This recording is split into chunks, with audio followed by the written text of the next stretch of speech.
برای کرفیله سراسری لباس یا کرفیله کامل ما روی اصلا برش ایجاد نمی کنیم، ولی روی قسمت آستر میتونیم برش ایجاد کنیم، هم از چمن هم از قسمت های مختلف. خب من قسمت آستر را روی مانچن سوار کردم. برای اینکه راحت باشیم هنگام کرفیله کردن میتونیم خط CF را با جت یه خط بکشیم، خط بندازیم، بعد تا خط وسط CF مشخص بشه بعد شروع کنیم به کرفیله کردن.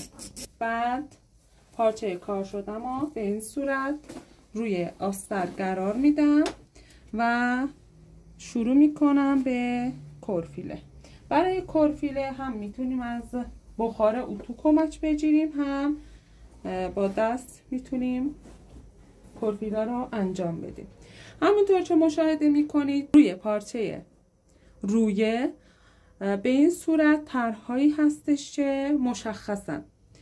زمانی که ما طرح مشخصی داریم باید در نظر بگیریم که این طرح درست روی قسمت CF، وسط این طرح درست روی قسمت CF قرار بگیره و ما نمیتونیم مثلا یه سمت قرار بدیم سمت دیگر قرینه نباشه.